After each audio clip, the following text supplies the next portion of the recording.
You don't have to dim your light for your partner's light to shine. As a matter of fact, if both of y'all's light can shine together, that's how you illuminate the world. If you're watching this video, yeah, I'm talking about you. And hey everyone, welcome to my channel if you're new, and welcome back if you're returning. So we are on episode 7, I Am, of Lovecraft Country. I was like, you are? You just are? So we got Auntie old Hippolyta up here. She is in this room. She is on this case hard. Y'all not gonna tell her that nothing happened to her husband when she knows that something did. I said, is it just me, or when they do the replay, does it seem like they're showing scenes that nobody had ever seen?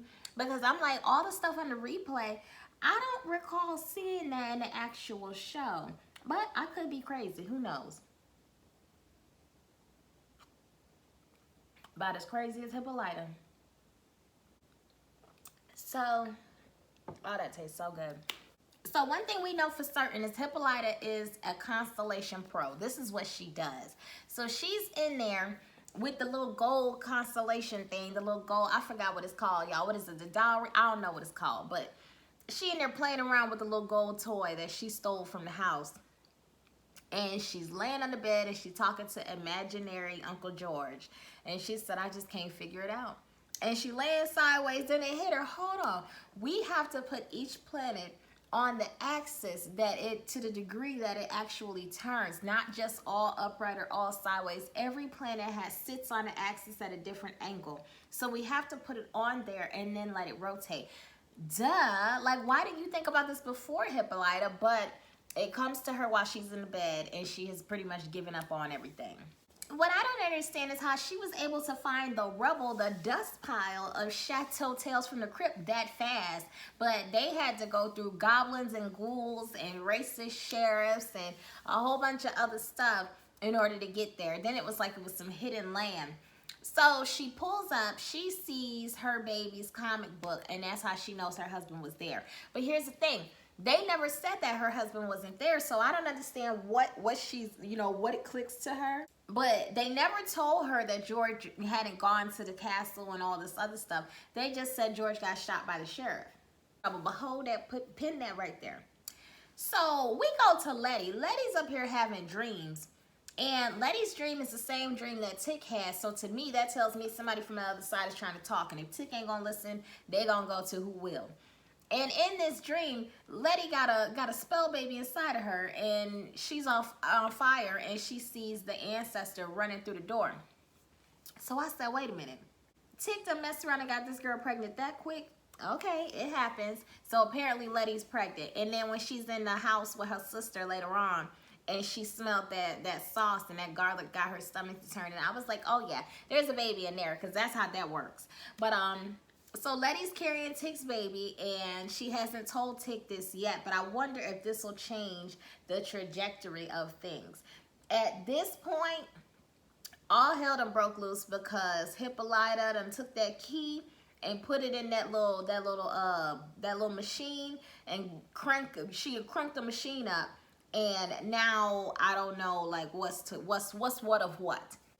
So the whole highlight of this episode was when Tick and Letty went to his dad's house, and his dad was in the midst of a lover's quarrel with his man. And his man walked out like, you know what, I'm tired of you tripping. I know you don't want the world to know about us, but you don't have to work so hard to push me away. I swear I just said the same thing to somebody else. Why do you work so hard to be the asshole that you are? Anyway, if you're watching this video, yeah, I'm talking about you. But he said, you know, you don't have to work so hard to be so nasty. And he walked out. So his Tick's daddy ran out after him, was like, no, come back, and grabbed him by his arm, oh, so slightly, so delicately.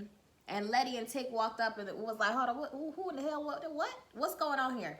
So now Dad is faced with his lover walking out because he's feeling underappreciated, and his son and his soon-to-be daughter-in-law walking up and catching him in the midst of something that he's not even fully grasped, what, you know, to put a title on himself. So he lets his lover walk off.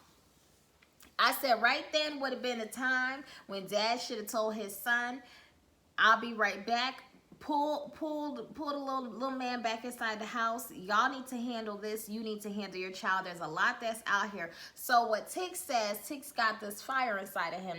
At first, I was like, that's awfully inappropriate. He was like, oh, so it's true. So you are a agate, you know?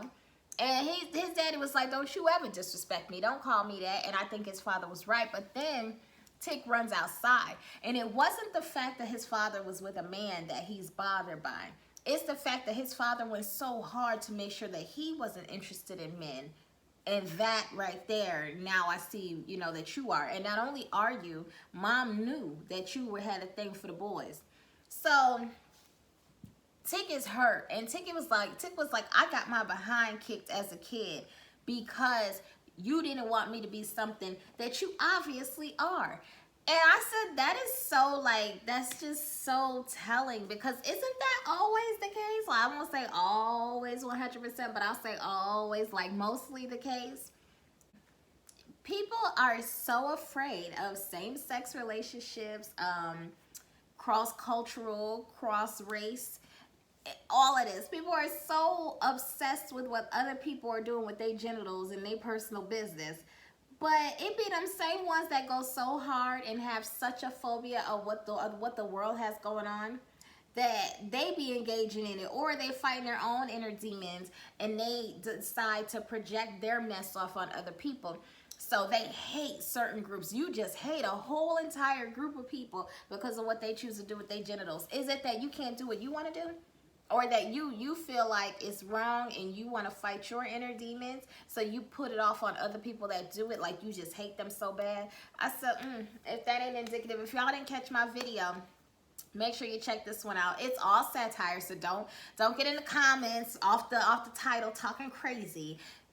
Watch the video. Watch it all the way to the end, actually, and thumbs me up or down. Don't matter. Just give me a thumb. So, anyway, yeah, so Tick's daddy was tripping out. I mean, Tick was tripping out because his father likes men, but it wasn't that. It's that his father abused him to the degree that he did, because he didn't want Tick to be, you know, into the boys.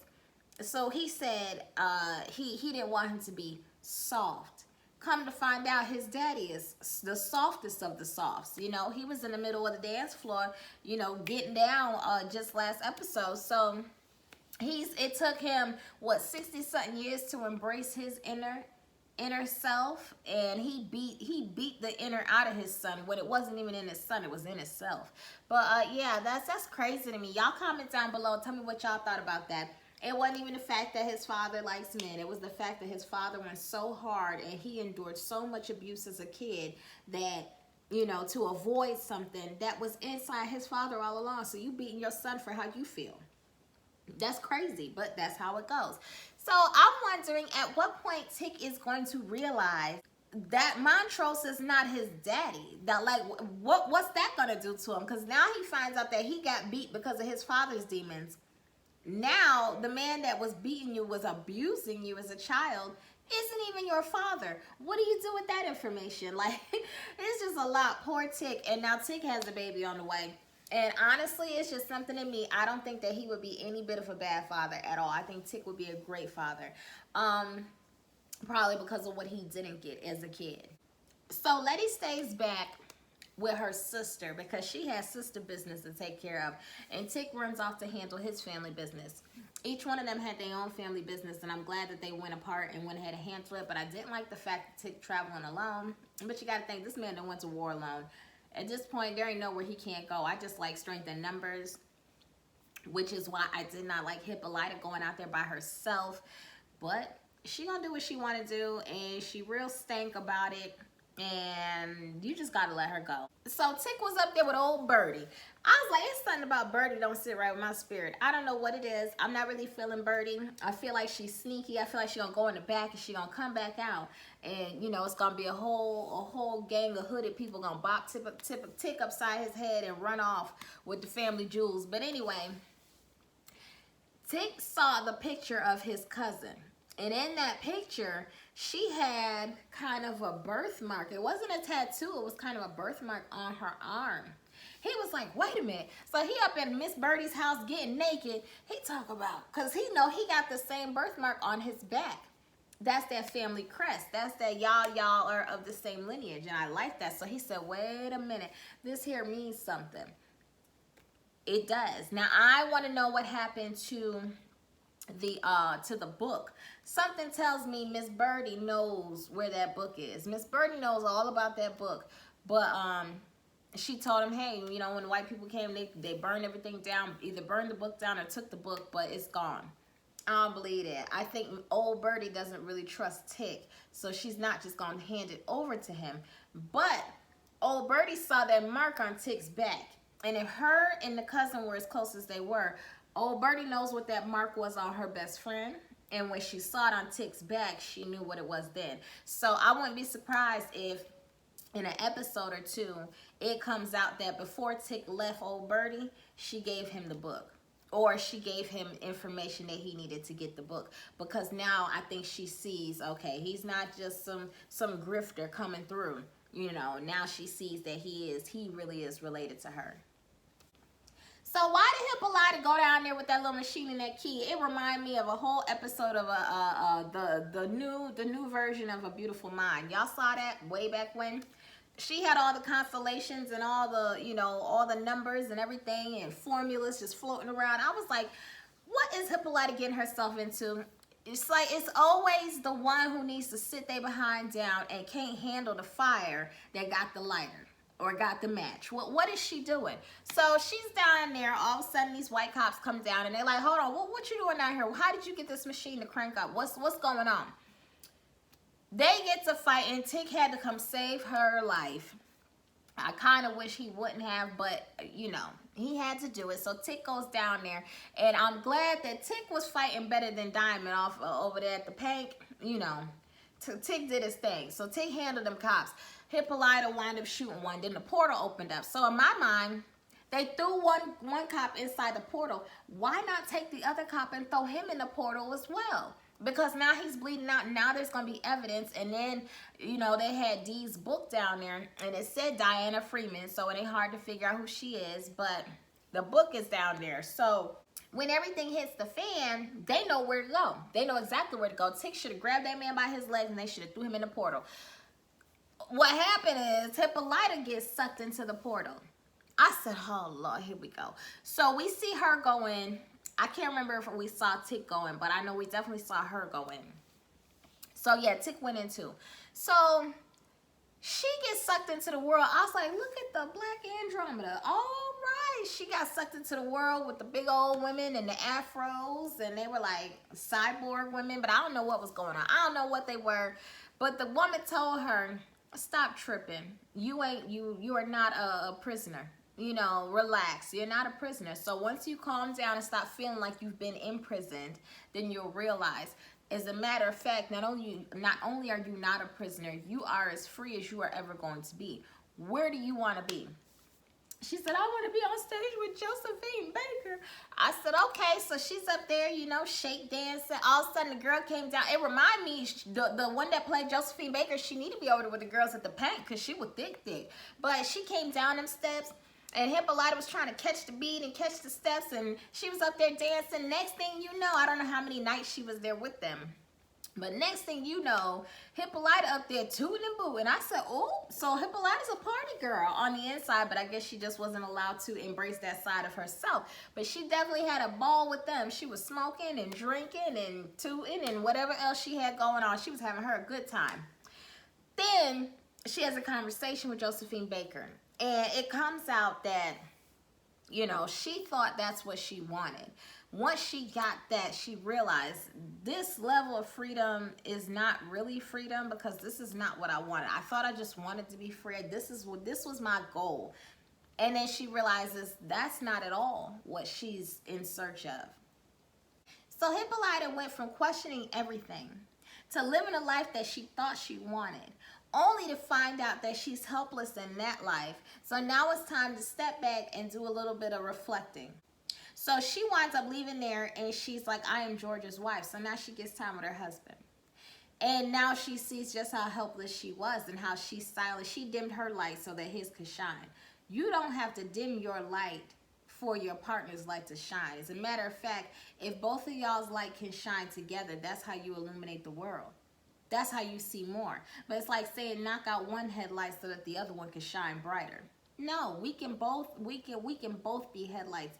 And if we work together, that's the way it's supposed to be. But she didn't do that. And George didn't cultivate that in her. He allowed her to dim herself. So she can't blame him. He didn't do it. But he didn't do anything to stop her from doing it either. And this is what she realizes. She's like, I'm helpless. And I played helpless. And I need strength. So the next phase she goes into is her, I guess, gaining her strength. And now she's a warrior. And at the end of this, they done took out the white people. And she's happy and she's feeling herself. But she still is not to her full capacity of who she is. But in this little parade that she's on, this little tour that she's on, she's learning a lot about who she is and who she thought she was, who she wants to be, and who she is going to become. So she acknowledges her pain with her husband. She gains her strength as the warrior princess, Xena the warrior princess. Then it's like, all right, I understand where I went wrong and what I need to do. So, the woman told her, so now you see, you're not a prisoner, you're free. So now you have fully, you have grown. The little caterpillar is now a butterfly. It's time for you to become a butterfly. What do you want to do? She says, well, I want to go back home with Dee. Okay, well, if that's the choice that you make, you get to go back home, no questions asked. So now she's going to go back home a renewed woman. Portal opens up and Tick jumps out. I said, wait a minute. So was this Tick's thoughts of his auntie and her path? Was this through Tick's mind, or was this really Hippolyta? Because if it was Hippolyta, why did she jump through the portal? Tick comes through the portal. I'm like, okay, I'm confused. Where's Hippolyta? This is where things get a little sketchy for me. Maybe I'm missing something. Y'all drop down in the comments. Let me know what y'all think or what y'all saw, what I'm not getting. But Tick came through the portal. So in my mind, this was not Hippolyta's journey to greatness. This was Tick's idea of Hippolyta's journey through greatness. I don't know. Either way it goes, when they show what's to come when they start showing the little clips, I don't see no Hippolyta. I see Dee. I see the police after Dee. I see Dee having to grow up real fast. I see Tick in the middle of the street and all the cops are out there with him, after him. I see Letty in the house screaming and crying.